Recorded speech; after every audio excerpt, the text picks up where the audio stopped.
Duke 89, Baylor 66. Dion, Duke controlled this game from start to finish. Baylor hung tough for about 10 minutes, was back and forth. Duke went on a kill shot. Shout out Evan Miyakawa. Late in that first half to really put this game away, go up by double digits. And once it hit that point, it was never a game again. Yeah, Duke, and please correct me if I'm wrong, but it was 35-30, then Duke ended the first half 12-0 run, right? Yep. Um, so they to finish it off 47 30, Patrick is what I'm Big Pat. That's what I'm gonna refer to him as on Patrick Ngongbo. him, Big Pat. He was really good down the stretch of that half. They also this is how you know they have a ridiculous team, by the way. Did you see how long it took them to bring Coop back in this game in the first half? Yeah. Shire really sat on Coop and was like, hey, I mean, we're rocking right now, so why bring you back in? But Yeah. it was 35-30. I thought Baylor was getting ready to go on a run. Edgecombe looked good. And then Duke said, no, we're good. Sion James was phenomenal. Like I said, Big Pat was great. Proctor was phenomenal, specifically in the second half. Coop kind of, once he got back in the game, said, I think I'm over this too. And when he hit that three to put him up 40-30, I was like, uh-oh. And here goes Duke. Yeah. There was a moment in the second half where you could see Coop talking a little trash to VJ Edgecombe, which just reminded me of their high school battle where he looked at me, you ain't like that. You Yep. ain't. So it was nice to see those two have like a back and forth.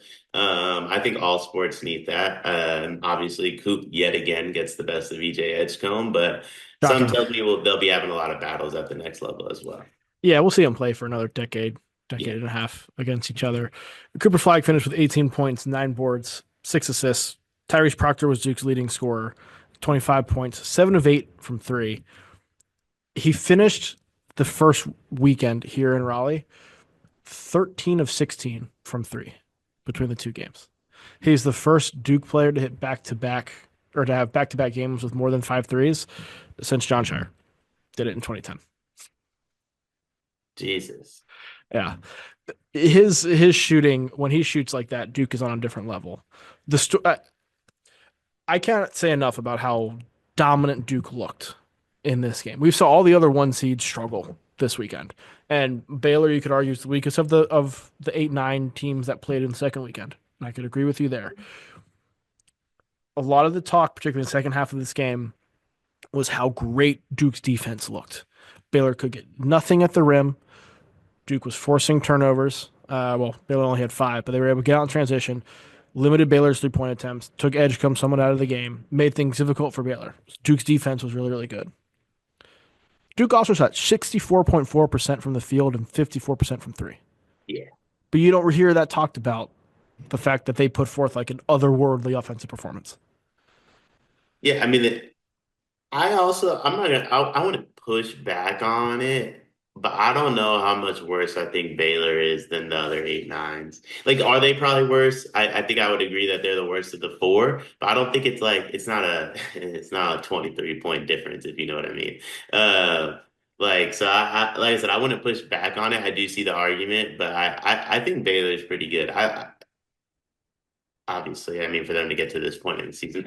But I mean, Duke was really special in this game. The free throws in the first half are what ran it away for them.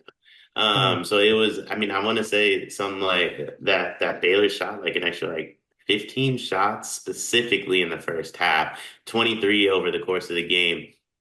But the free throw margin lowered to 23-10, but I want to say at halftime it was 13-1. Mm.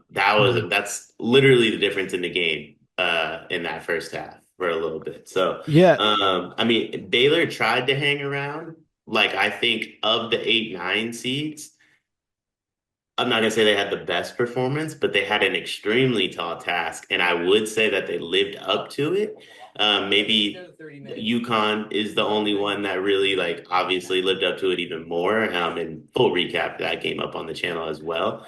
But there was moments in this game where it's like, okay, here's Baylor, and like we got yeah. ourselves a game in spots that I don't think anyone really thought we would. And Mm. Duke, it was just Duke saying no. Yeah. Like there isn't a game. Florida, and again, recap up on the channel for that. Florida could have done the same thing. Houston did do the same thing, then just chose not to finish it the way that the way they should Yeah. have. In Auburn, kind of the same thing, where like Auburn could have done the same thing and chose not to. Duke said, "No, we're going to do this, and you don't stand a chance." Yeah, Baylor won the rebounding battle. And that was something we talked about, the fact that, how Baylor would handle Duke's size. It led to poor shooting at the rim for Baylor and Duke getting what they wanted at the rim and Baylor fouling Duke when they tried to stop them at the rim. But Baylor did have 18 offensive rebounds in this game. That's a lot. That's a good bit. Now it only led to 12 second chance points for Baylor, but I like your shout that kind of kept them in the game. This Duke team still hasn't been tested in the tournament. Haven't really been truly tested in quite some time. But I don't think you can point to anything from this game other than Baylor's offensive rebounding and be concerned with it. Like Flag did what Cooper Flag does. Proctor was incredibly efficient. Knipple, excuse me, wasn't a huge factor, but didn't have to be. Was efficient when he got his chances. Malawatch down low was two hand swatting shots everywhere.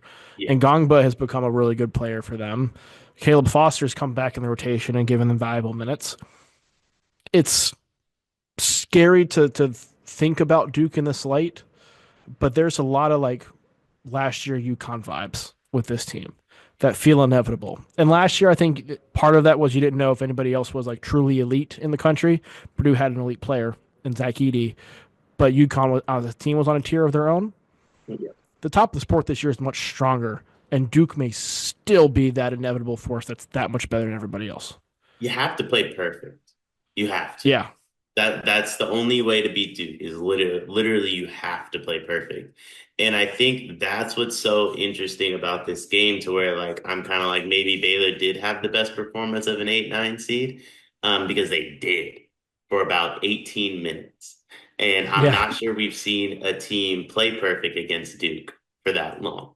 Hmm. Now, granted, they got stomped in that 2 minute span, like following. But I don't think the second half was some like a crazy runaway either. Like I do think they held their own in that second half against Duke. And they deserve a good amount of credit for this performance. They just went up against, like you said, the best team in Yeah. the country. And the way all these other one seeds have looked, the way these two seeds have looked, like I'm sorry, like Florida, love your team. Auburn, love your team. Houston, I'm very much so in on Houston as well. I don't know how you can be a fan of any of those teams. And obviously, you're rooting for your team and you're confident, but you Hmm. have to be looking at Duke like, what is going on over there? They're the team to beat. I mean, they're not the number one overall seed, but they might as well be. They feel like that. Um, Tyrese Proctor is playing the best basketball of his career. Touched on that. The issue of Malik Brown's injury. They hope he's back soon. That's kind of been a non-factor with the way Ngongbo's played and the way Malawach has played. Do you think that holds up though? Because that's one thing. Like they haven't really shown any cracks to me. But is that one thing you might maybe looking at? Like what we just got done calling them this incredible team that kind of has no holes. Yeah. So what do you try to do? Did they show you anything in this game that Baylor was able to take advantage of that may give you some pause, or if you were a coach of a future Duke opponent, you may look at trying to attack? I mean, you mentioned the offensive rebounding. I do think that's an area where you can attack Duke. But I also want to say I want to mention this. Like, I think Shire kind of messes with people and kind of does some like I think he knows how good this team is and kind of Yeah. does some like stuff that like because Malawak could have finished the first half. You know Yeah. what I mean? Like he chose not to do that. Like Coop sat like I want to say from like the 5 or 6 mark all the way down to like maybe the 2 minute mark of the first half. Coop didn't have to do that. Like Shire kind of chooses to go small at times to like kind of test this team in ways that they haven't been tested before. And then I think other teams are able to take advantage of that. But I think what you're looking at as an advantage, because there are some, like Shire could just choose not to let you have that. Yeah. I think that's shown in the minutes. Tyrese Proctor played 31 minutes. He's the only guy who played over 30 in this game, and it's because he was shooting the ball so well, and they wanted to keep feeding him the ball. 8 guys played at least 14 minutes. One of them was not Isaiah Evans, and Isaiah Evans has won them games before, Yeah. right? So like that's telling about how deep this team is. They're the team to beat, right? They're the team to beat for you. Um, Recap up on the channel for Florida UConn. Go check that out. It is March, and that means that March Madness is upon us. And if you are looking for a place to play, Underdog Fantasy has you covered. Sign up and deposit using code SLEEPERS, that's code SLEEPERS, to receive up to $1,000 in bonus credit plus a free pick. Head over to Underdog Fantasy today and use promo code SLEEPERS to take advantage of this amazing offer.